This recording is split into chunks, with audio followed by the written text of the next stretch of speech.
Hey, today we're kicking off our brand new series that I'm super excited about, Love Dates and Heartbreaks. And as we jump into this real quick, I want to tell you who this is for. This is for students who want to date and hope to date. This is for graduates who want to date and hope to date.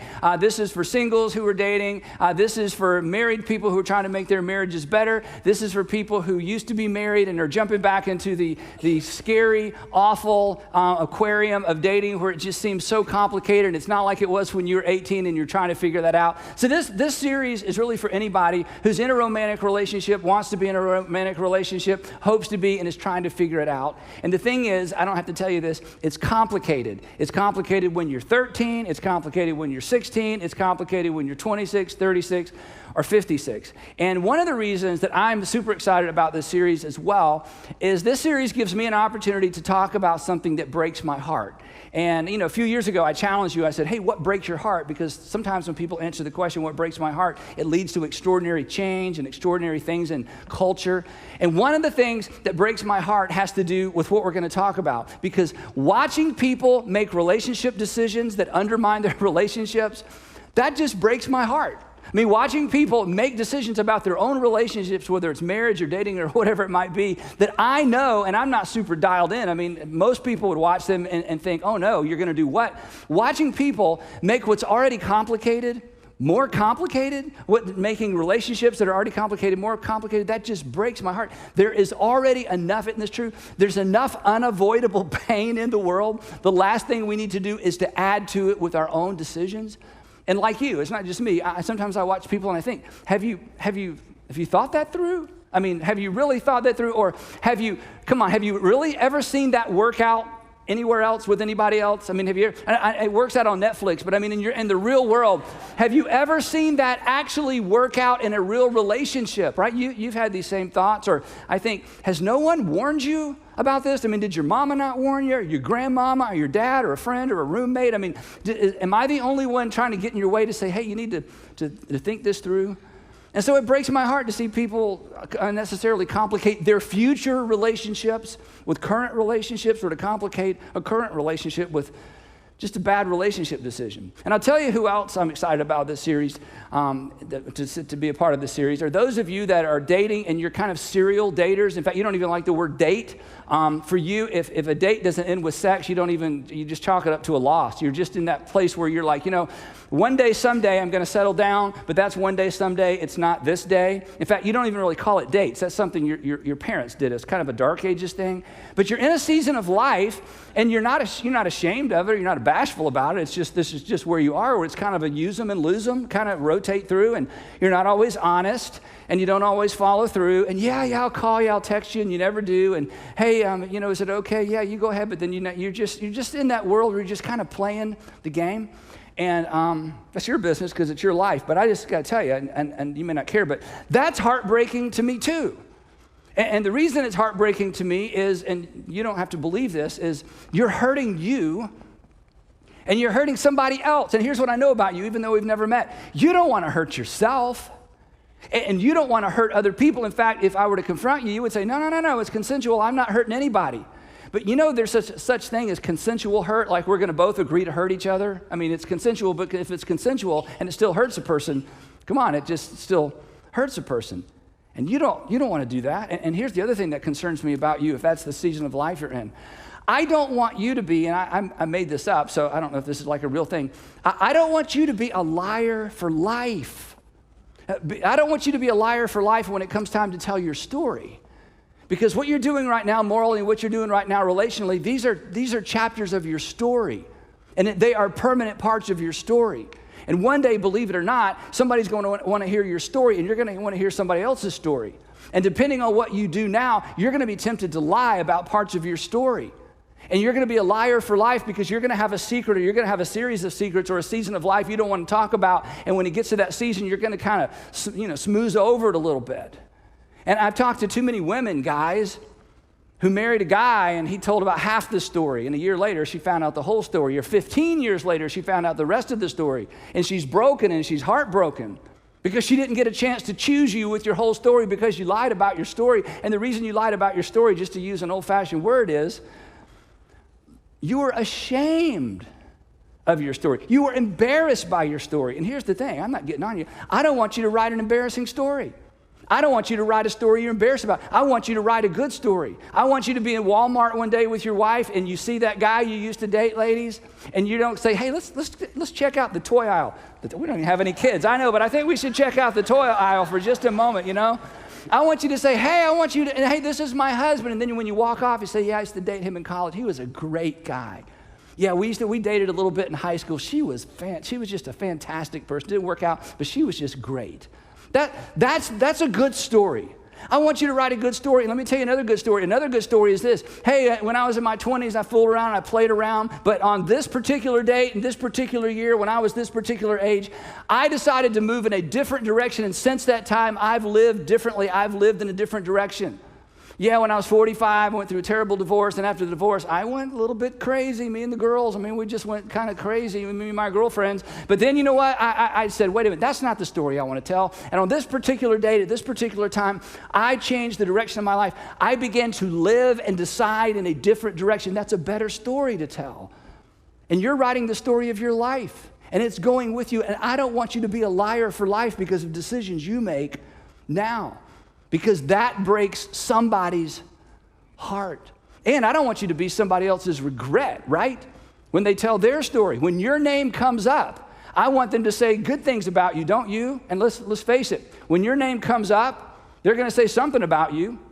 You know they will, because you say something about the people in your past. And you're deciding what they're going to say. And I don't want you to be somebody's regret. I want you to be somebody's, oh, yeah, I'm sorry it didn't work out, but he was such a great guy. She was so great, and her family, and she was, isn't that what you want said about you? And guys, I don't want you to be a hypocrite. And here's what I mean by that. If someone did unto your sister as you do unto the girls you date, you may want to do something unto them. If someone did unto your niece or your single mom as you do unto the girls you date, you may want to do something unto them. I don't want you to be a hypocrite. I don't want you to expect one thing for the people you love and treat women different than what you would want a man to treat the women that you love. I just don't want you to be a hypocrite. Here's what I know about you. You don't like hypocrites. It's one of the reasons you don't go to church. The church is full of hypocrites. So maybe you're right. Don't join us, okay? Right? I mean, don't let there be duplicity. Don't live a double life. Don't live with a double standard, because ultimately that hurts you and that hurts other people, and that just kind of breaks my heart, because it sets you up for trouble that you don't need in the future. And ladies, and I don't like to really talk to ladies. I've never been one, okay? So I realize as soon as I move in this direction, I step out on very thin ice, so I'll just kind of put out there and head backstage. But ladies, I don't want you to be treated like a commodity. Or let me say it the harsher way. I don't want you to allow yourself to be treated like a commodity. And many times, it's your decision. And you know what a commodity is? A commodity is something that's bought and sold and traded and sometimes eventually just discarded. And maybe depending on your life and culture and the way you've managed your relationships, maybe you started to feel a little bit like a commodity. I don't want you to feel that way. I want you to feel like someone who has extraordinary value and extraordinary worth, not just based on what God says about you, but based on the way that men treat you. And men, I want you, and this is kind of an old-fashioned word too, I want you to step up. I want you to be gentlemen. See, gentlemen is powerful. Self-control is powerful. Deferring to the wishes of another person is powerful. Kindness is powerful. Grace and mercy is powerful. And ladies, don't you wish there were more gentlemen? And ladies, I wish you would do whatever you have to do, whatever is in your control to decide. I am no longer going to allow myself to be mistreated, because that just hurts you. If you get accustomed to being mistreated, eventually you begin to define yourself that way. And I realize that these values clash, and I realize that in our culture, it's very difficult to think that it'll ever be different than it currently is.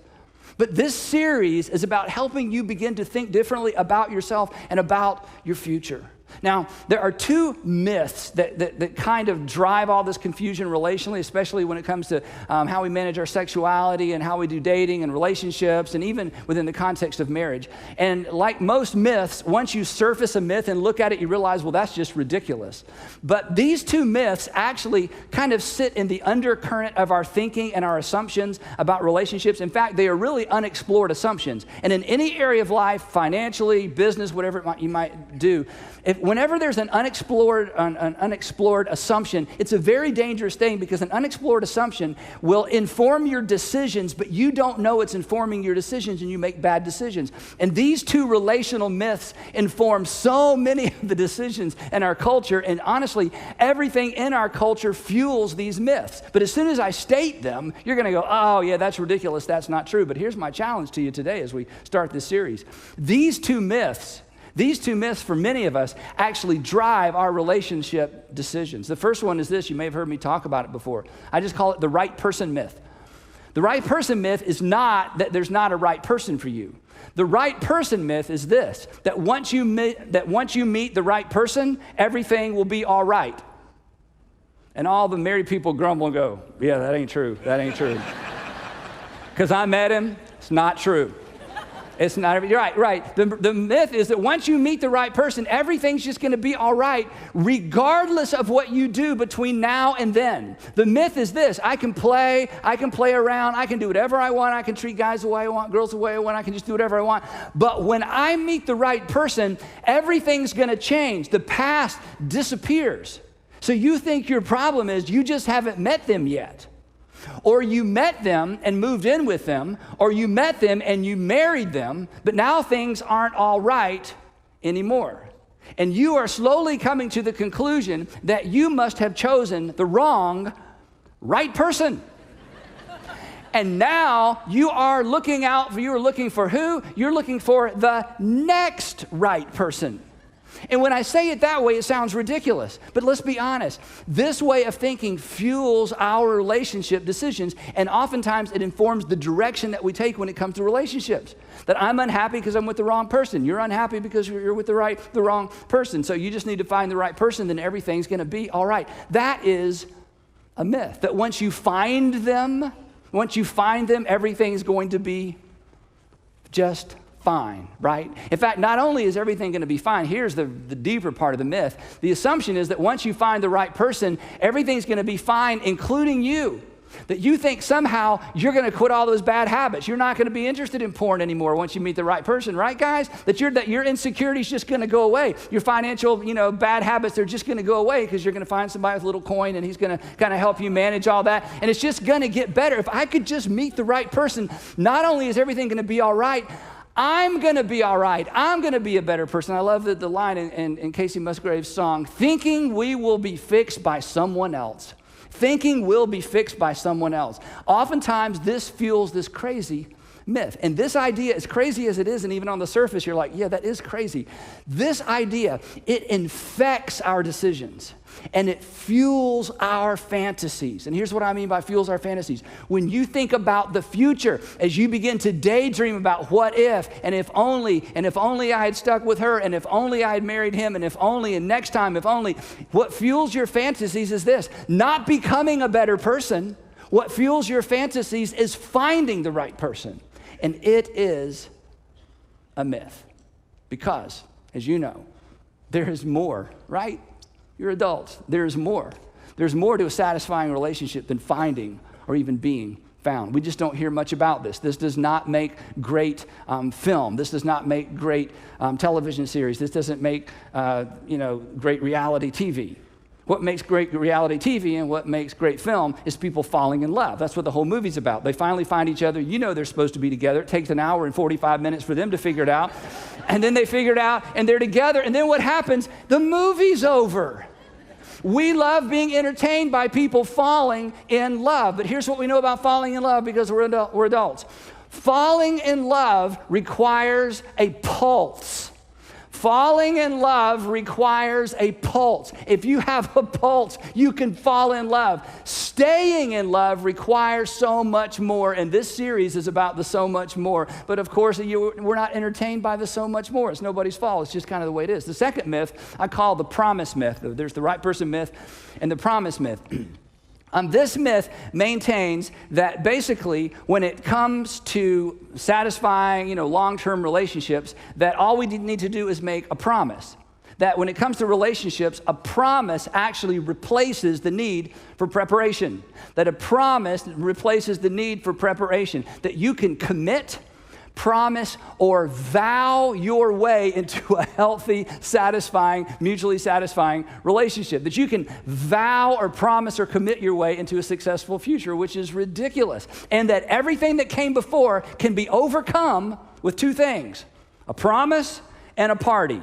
A promise and a party. You're going to stand at an altar and make a promise, then you're going to have a big party. The past disappears. You're going to be a brand new person, a completely different kind of person, and you can promise or commit or vow your way into the future, and your spouse, your fiance can promise or commit or vow his or her way into the future as well. But promises, you know this, right? Again, you surface these myths. It's like, yeah, that can't be true.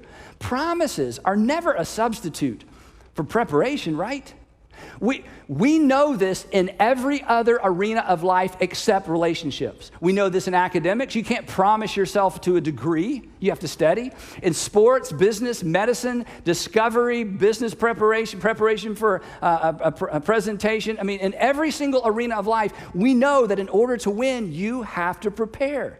I mean, no college basketball coach or no college football coach would substitute promises for practices, right? Come on into the locker room. We're just going to promise each other we're going to win. They wouldn't even substitute, right? They wouldn't even substitute, emotional, passionate pep talks in the locker room for practice, because practice is how you win games. Every coach knows you don't promise to win games. What do? You have to prepare to win. And this is true in your relationships. But who teaches us to prepare, or who prepares us for relationships? Nobody. Every single day we're told if you just fall in love with the right person, everything's going to be all right. And it's a myth. In fact, rationally, you know it's not true. And the whole idea that you don't have to prepare for something to win in something, you know that's not true, which means, and this is kind of tough to say, that when it comes to relationships, commitment is way overrated. Let me put it this way. I do doesn't mean you can. Saying I do, in fact, you know this because you have been to weddings, haven't you? You've been to weddings, you sat sort of toward the back, and they got up there, and I'll love you forever and ever, you're my sweetest, and they wrote their own vows, and they got lyrics of songs in there, and music's playing, and you're sitting in the back going, take luck. You good luck. What are the odds of this? I mean, you're not trying to be negative. You don't want to be negative. Here's what you know intuitively. You know they're not prepared. They're not prepared because they haven't been honest. They're not prepared because they haven't dealt with their bad habits. They're not prepared because they're immature. I mean, there's a lot of reasons, a lot of it beyond their control. You just kind of know the odds of them making it. I mean, they mean well. It was a great party. Oh my goodness, and their vows were beautiful. But come on, we're adults. You don't vow your way into a successful future relationally. You have to prepare. Listen, especially if you've never been married. Saying I do does not make you capable. Saying I do makes you accountable. Saying I do doesn't make you capable, it makes you accountable. And here's the bad news. When you're accountable but not capable, you're miserable. When you're accountable, I'm stuck in this, but I don't know what to do with this, and I don't know how to fix it, and I don't know how to make it better, you're just miserable. So here's a brilliant statement. I mean, it's amazing, my intellect. If you aren't preparing, you won't be prepared. I probably need to explain that. I mean, it's pretty deep. Let me go slow, right? I mean, again, it's just kind of common sense, but I'm telling you, you know this. When it comes to relationships, common sense is not common. We just ignore all the rules that we employ in every other arena of life. I want you to be prepared. And for those of you that are in a relationship or you're married, I want you to start preparing because you're in. And yes, you love her, and yes, you love him, and you have kids together, and you're wondering, can we fix this? Of course you can. But you don't fix it by just trying to, do what you did in the beginning and try to keep falling back in love with each other. There's a way forward, and that's why we're doing this series. Now, this is where the message of Jesus just comes alive. This is where following Jesus makes all the difference right now in this world, in this life, in your current relationship. You've heard me say so many times, following Jesus will make your life better. Following Jesus will make you better at life. Well, following Jesus will make your life better, and following Jesus will make you better at relationships. It'll make you a better boyfriend, a better girlfriend, a better husband, a better wife, a better parent, a better fiance, a better future husband, a better future wife. That following Jesus will make you better at life. In fact, following Jesus will make you better at life before you come to the conclusion as to whether or not you believe Jesus is the Son of God. Because Jesus left us with one relational principle that is so extraordinarily powerful, so defining. It's kind of the driving force behind everything else that we're going to say throughout this series. Because whereas the teachings of Jesus won't help you find the right person, primarily because people had arranged marriages back when Jesus came along, and by the time they were 13, it was all said and done. It was all buttoned up, and you didn't have much choice. But following Jesus, this is the game changer. Following Jesus will help you become the person. It's why every once in a while, maybe you've had this experience, you meet someone from your past. You knew them in high school, you knew them in college, you knew them in graduate school, you knew them at a previous job maybe. And years go by and you run back into them and they're different, and they're good different. I mean, they're kind of cleaned up and buttoned up, and their eyes are clear, and there's happiness on their face. They seem to have their life together, and you start asking questions, and you discover they became a Jesus follower, and they're different. They didn't meet somebody new. They became somebody new. It's why sometimes when you meet people from the past, it's like you became a different person. Following Jesus will help you become the kind of person that the person you're looking for is looking for. Following Jesus will help you become the kind of person that the person who was hoping for was hoping for. Following Jesus will help you become. Years ago, when I first began putting together this material, the first time I presented it to many of you, about 10 years ago, it's been almost 10 years, it's hard to believe. I just had some conversations with some 20-year-olds in our organization, and a young lady shared a story. She said, I was at home, my mom was ironing, I was sitting on the bed, and I was going on and on and on and on and on about this guy I had met at this party, and he was incredible in his job, and he was good looking, and she said, I was telling her that he was a Christian. And that he was like, Mom, I mean, he's like your kind of Christian, Mom. Like, he's the real deal Christian. Like, he doesn't just talk it, but he was talking about Jesus at this party, and I could tell his faith is real. And she was going on and on about this guy. He was just incredible. And she said her mom stopped ironing and set the iron on the ironing board and looked at her. And she said, honey, the problem is a guy like that is not looking for a girl like you. And she said, I literally fell to the floor and began to weep. This was years ago. And that was the defining turning moment in her life when she realized that's right. My whole approach to relationships has been I'm going to find someone. It never crossed my mind I needed to become someone. My whole approach, every message I've gotten from culture is if I can find the right person, everything will be all right. It never dawned on me that I need to become the kind of person that the person I'm dreaming of, hoping for, is actually looking for. Which brings us to this question for all of us, married, single, students, graduates, whatever season of life you're in. Are you the person?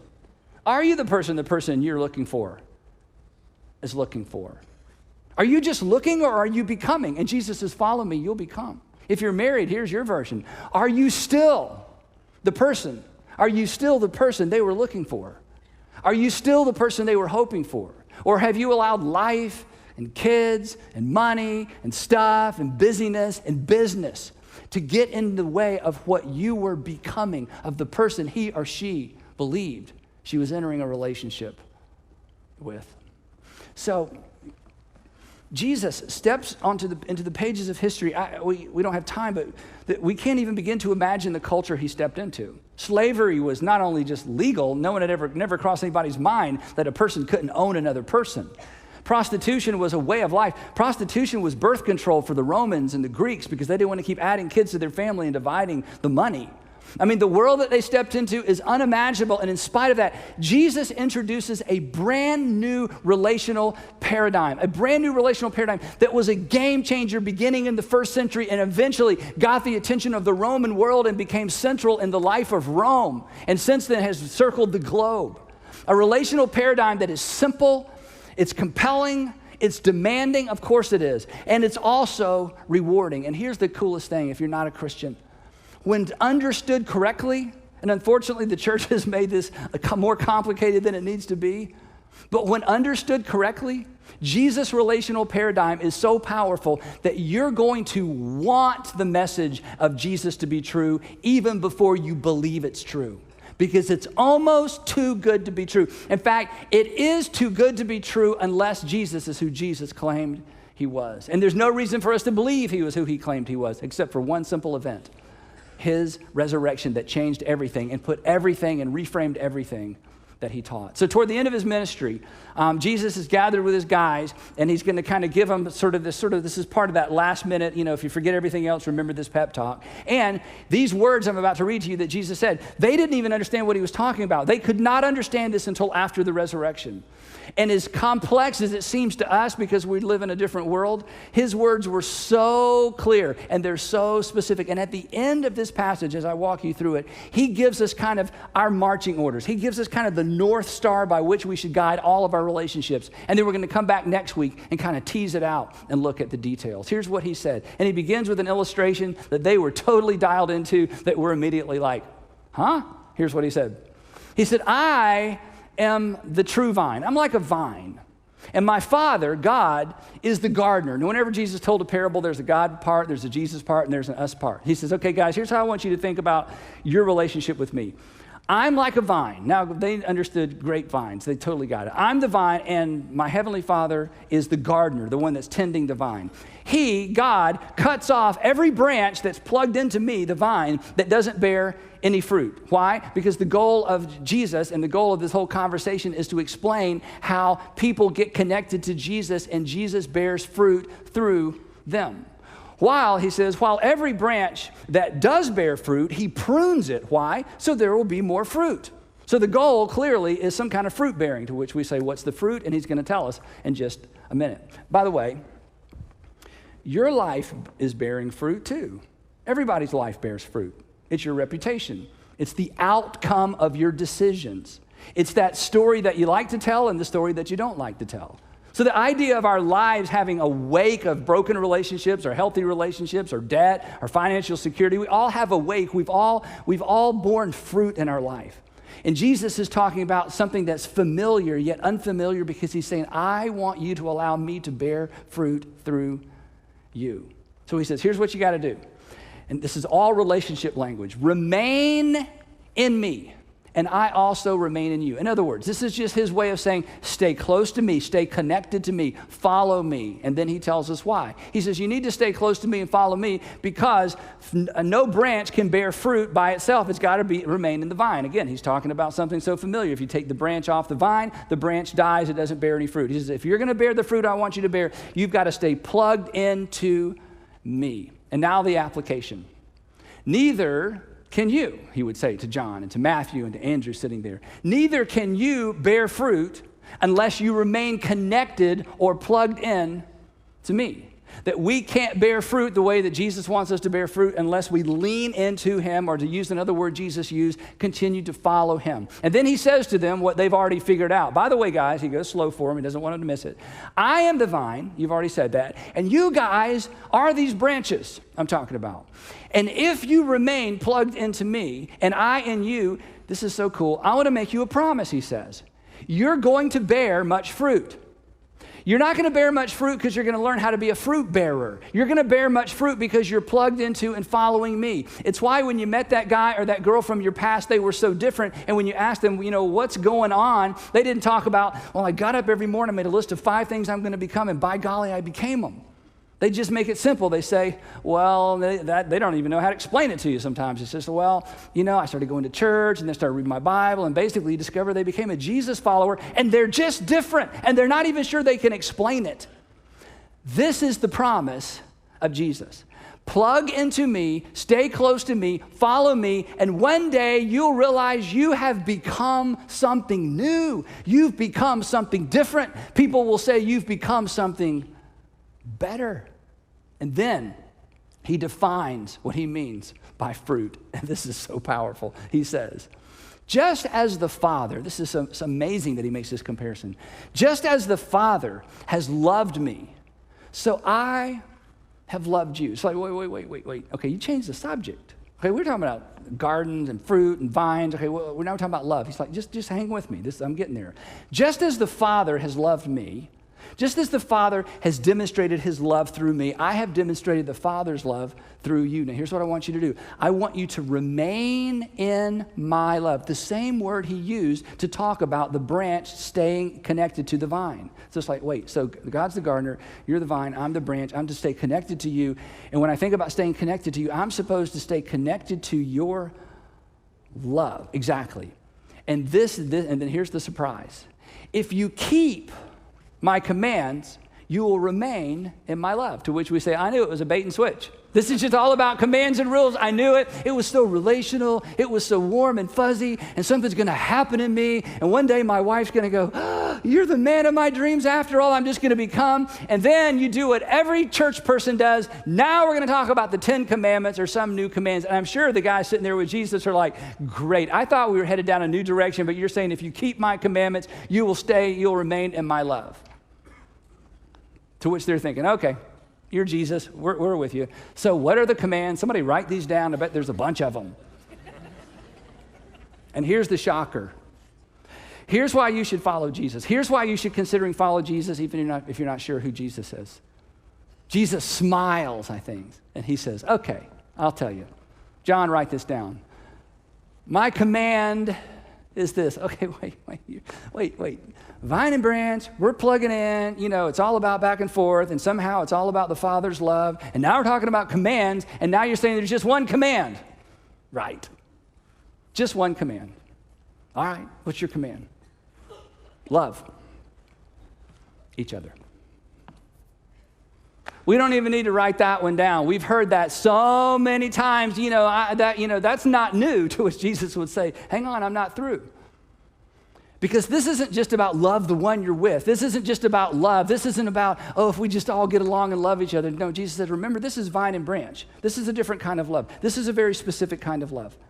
I don't want you to just be more loving. I want you to love specifically. I want you to have a focused love. Here's the kind of love I want you to have. I want you to love each other as because this is about a relationship with me. I want the love that you have seen demonstrated towards you. I want that same brand. I want that same type. I want that same combination, that same formula of love to flow through you. I want you to love as I have loved you.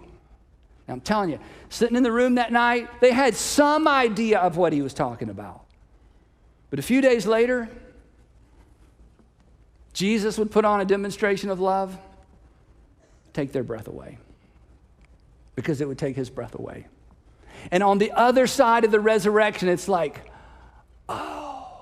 this isn't some kind of permissive figuring it out on your own kind of love. This is the kind of love where you put the other person first. This is the kind of love where you lay down your life for a friend. This is the kind of love where you defer to the wishes and the thoughts of the other person. This is the kind of love where you forgive regardless of what's been done and regardless of the offense. This is the kind of love that takes everything I have going for me and makes it available for you. This is the kind of love where I do unto you as my Father through Christ has done unto me. This is what Jesus means by abiding in him. It's not complicated. It's not super intangible, super spiritual. It is about learning how and allowing the love that God has for you to flow to others, specifically to those with whom you have a relationship. St. Augustine, by the way, St. Augustine is in Florida. St. Augustine is in heaven. Just want to clear that up, okay? St. Augustine makes this comment based on this unique, focused, Christ-like kind of love. He says this, he wrote this. He said, love, and then basically do whatever you want.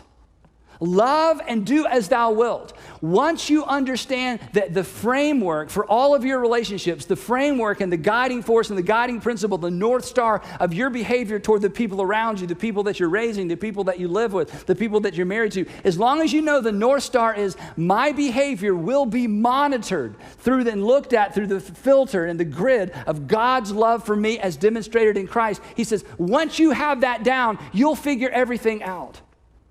That this is how you become. This is how you become a person worth looking for. This is how you shift gears from just finding. And if you're married, controlling, and conforming, and pressuring. And if I can just ever get her to act the way I want her to act, I'll be happy. And if I could ever get him to stop and to start and to begin and to stop, if I could just get him shaped into the image of what I want, then I would be happy. And Jesus says, that's never going to work. I have an idea. Just follow me and learn from me. In another place he says, because I'm gentle and I'm humble in heart, and you will find rest for your souls, and you will find peace in your relationships. Because I want to teach you how to love as I've loved. And I'm telling you, when two people get on board with this, when two people embrace this approach to relationship, it's amazing what happens. This is how you become a person worth finding, but this is how you become a person worth staying for. This is, as we're going to see, this is how you prepare to commit. This is how you prepare to stay committed. This is how you make whatever relationship you're in better, because both people are becoming, and they're becoming in the same direction. And as we'll discover next time, there's fine print. Here's the thing that may blow your mind if you're not a Christian or you're new to this whole thing. That the kind of person that Jesus wants to lead you to become, if you become one of his followers, is actually the kind of person we're all ultimately looking for and all ultimately want to be or to become. That what you're going to discover when you open the pages of the New Testament, and as we look at what Jesus says specifically, you're going to discover, that's sort of the kind of person I wanted to be anyway. I would love to meet a person who loved me like God through Christ loved him or her. And I would love to think, it seems far off to me, and I can't imagine ever getting there, but I would love to think that I'm that kind of person. Now, I get criticized for this sometimes. If what you've heard me say is it's just all about love, that's not what I've said, because that's not what Jesus said. And if the whole idea of just love, we're just going to love each other, it seems so permissive, it seems so undefined, it seems like anything goes, then you don't understand God's love as exemplified through Christ. So what we're going to do next time, this is going to be fun. In fact, the next 2 weeks are going to be extremely practical, is we're going to look at the fine print, because there's always fine print, right? But here's the cool thing. This fine print will make you fine. Okay? It will make you worth finding and keeping, no losing, and less weeping. Because when two people, this is why this is so important, when two people embrace the fine print, and when two people decide they're going to stay connected to the vine, the relationship gets better, and it gets fine. And it doesn't get better because they accidentally or magically found the right person. It gets better because they are becoming a better person, because following Jesus will make your life better. And I promise, following Jesus will make you better at life. So don't miss next week when we look at the fine print. Now, before that, though, I want to give you something to talk about in the car. If you're married, be careful with these questions, okay? I want you to have a nice ride home. If you're in a small group, it's safe to talk about these things in the small group. You may want to take a picture of these questions. They're going to be on all of our social media. But here's the 3 questions I want you to wrestle with during the week before we come back next time. And here they are. What are or what were the top 3 things you are or were looking for in the person that you're looking for? And if you're married, again, you got to be careful with this because you're like, oh yeah, you're all through. You get an A+, okay? But I just want you to think about what were or what are the 3 things that you're looking for. Number 2, do you measure up to those 3 things? Let's not be hypocrites. I mean, if I want it in her, I need to see it in me. If you want it in him, you need to see it in you. And then the third question is to list 3 things that come to mind when you think about Jesus' love for you, and what would it look like to extend those same 3 things to someone else? That's what it means to be plugged in to the vine. So, what were you looking for?